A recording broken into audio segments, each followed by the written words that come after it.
Coming up in Access episode 73, God of War Ascension is Game of the Week. We've got all the latest news in PlayStation Briefing. Check out the week's best from On The Store. Learn Tomb Raider survival techniques in bonus level. And meet BioShock Infinite developer Irrational Games in Access All Areas, before signing out with some Kratos-themed madness.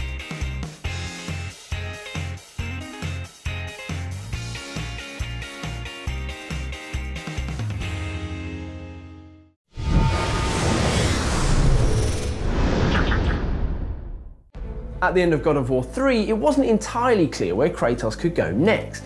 He'd worked his way down a list of Olympian gods with a murder stick, killing everyone in the game, including himself, and leaving any future adventures to contend with the small matter of him being dead. God of War Ascension neatly sidesteps the issue by being in the past, a place where there are still loads of people to tear into, and Kratos doesn't have an enormous sword through his abdomen.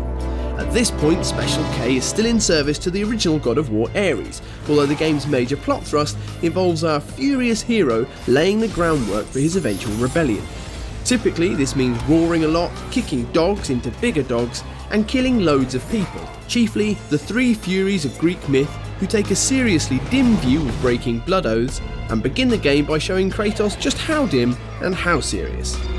The amazing thing about the God of War games is that they're built around a character who's completely unsympathetic in almost every way. He's pitiless, selfish, and if you meet him, you're guaranteed to be dead within minutes. Glory be to Olympus! I am free! Just liberated from prison? Dead. The offerings will please the Oracle this time. No! Help me! Someone please help me! Dead. What's amazing is that none of this stops the game from being really good fun, because God of War has never been about character or plot so much as about awesome combat and brutal finishing moves. And it still has these in abundance. Kratos' main weapon is still the Blades of Chaos, which give the game its distinctively smooth and destructive flow, but secondary spears, swords and hammers can now be picked up and worked into his combos.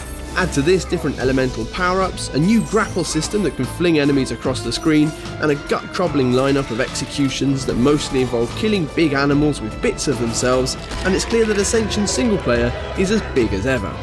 But it doesn't stop there. For the first time, the series also has online multiplayer, so you can wrench, stomp, and disembowel human opponents as well as AI goatmen. The combat here is redesigned around parries, dodges, and rechargeable specials to give a greater balance, with objective-based battles raging across multi-layered stages. The best bit? Using the epically scaled interactive features of each level, like possessing a giant gorgon to turn enemies to stone, or tearing the big, one-eyed face of Polyphemus in two. And that sums up God of War Ascension. It's huge, violent, and brilliantly playable. It's out on the 15th of March, and we recommend it more than staying in Kratos' good book.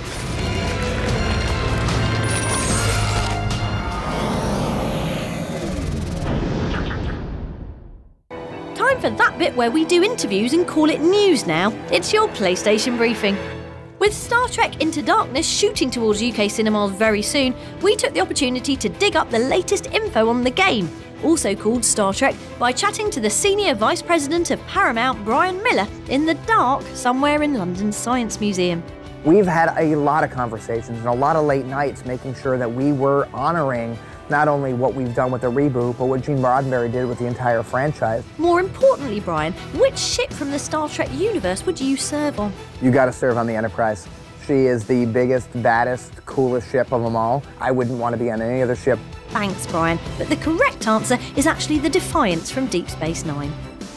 Ditching the final frontier for a grimly lit fantasy wilderness aptly named the Shadowlands, we recently flew to Berlin to check out the Dark-Eye Demonicon, a game based on the popular tabletop RPG, but now all about clobbering things with fire. We spoke to the chaps from Numina Studios to learn more. Demonicon takes place in the Shadowlands, and the Shadowlands have for years been plagued by a demonic curse. You have this coldness or fear that's lurking behind all this. I hope you're not too afraid of spiders. Don't worry, Mario. I'll just make sure I've got an extra big slipper handy. That's all for briefing this week. We'll be back with more news next time.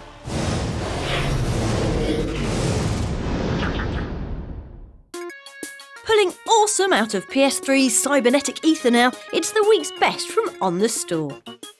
First of all, can we just say well done, Japanese role-playing games, for being brilliant again, and especially well done to Tales of Grace's F, for A, being a game about colour and numbers instead of murdering and brown, and B, for being out on the PlayStation Store today.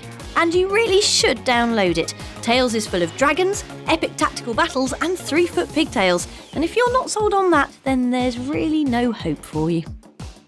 Or you could hop over to the other end of the cutesy spectrum to really not cute at all, which is where Army of Two the Devil's Cartel lives, with its noise and its bullet-chugging co-op and its noise. The playable demo is out today, so you can try your hand at shooting all of Mexico with the help of an online friend. Plus, it runs on the Frostbite 2 engine. Excellent news for fans of dirty cameras and lens flare. Download it today. We finish our online roundup with something for PS Vita owners, namely Ace Rally Sim WRC3, which looks every bit as sexy as its home console counterpart and features everything you'd expect from a full-fat racer. So cars with Kardashian levels of curviness, lots of mud, and belting really fast around remote tracks in Europe. It's available today, so go get yourself some handheld automotive action. That's all from the store for now. We'll be back with more Online Wonder next week.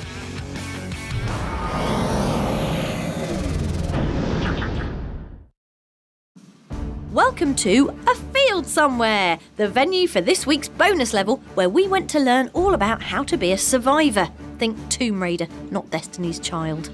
So I'm just about to go on a survival course and basically learn how to be like Lara Croft. It's an extremely cold day, but I don't think that's stopped Lara in the past, so I'm just going to push on and learn what I can. The first step on our journey towards Laradom? Do a zip line from really high up. In fact, do lots of stuff from really high up. Next up was archery. Does anybody know what these are called just here? Me, arrows! An exquisitely edited shot. Final order of the day was creating fire using only flint, cotton wool and newspaper. Ingredients we'll be making doubly sure we carry with us whenever we trek through a cold field from now on. So that's it for my survival day. I've had lots of fun and I've learned lots of survival tips. But I think realistically, if I was on the same island as Lara, I'd probably be dead under a rock within 10 minutes. A massive thanks to Square Enix for organising the day and for making us feel like proper adventurers. Although if you'd prefer to twang arrows from the comfort of your living room, then don't forget Tomb Raider is out on PS3 right now.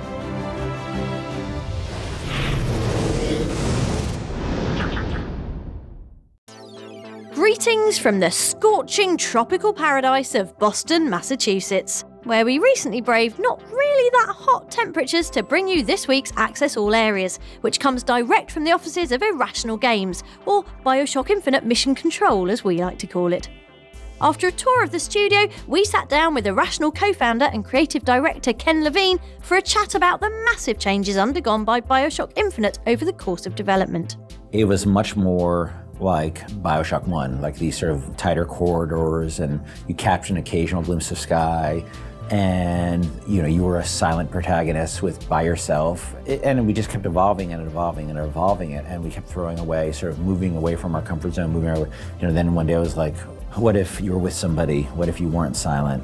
What the feel, the airy, it was felt airy and open, and how would we achieve feelings of dread and tension in that space? When we first started making attempts at what does Columbia look like, we were going back to the same color palette and the same like dark and stormy and really kind of claustrophobic spaces that we were building in Rapture. And you take a step back from that and you realize that we're just building Rapture again, but we're really not pushing this idea far enough. Like if you're in the sky, like let's make it in the sky. Let's take the clouds away. Let's have this bright sunny day. Like let's just do the polar opposite of what we're doing in Rapture and see where that leads us. I think if you're not afraid of failing, then you become complacent and you tend to not take risks at all, and you just do what's safe, and what's safe isn't interesting to us. Something that scares us to death, that's what we want to work on. I remember really struggling with the visual, all of us struggling with the visual, and I went for a run one day, and it was like in June, and it was one of those beautiful like New England summer days. And I remember looking at this mailbox and seeing the sun play along the mailbox. So I actually took out my iPhone, I was on a run, and I filmed the play of the light on the mailbox. which is, weird and nerdy, but I did. And I'm sure if the owners of the house saw me, they probably would have come out with a shotgun. And then I started thinking about Colombia as America, not as it ever really was, but as sort of politicians remember it to be in their heads, or think it was. It's the ideal 4th of July picnic. That's what the city looks like. And everybody sort of, okay, yeah, that makes sense. And we sort of started working from there. A massive thanks to Ken, Sean and Drew, and everyone at Irrational and 2K. Let's have one last shot of Rob looking sad in the cold. Cheer up! BioShock Infinite is out on March the 26th, and we'll have plenty more on the game before then.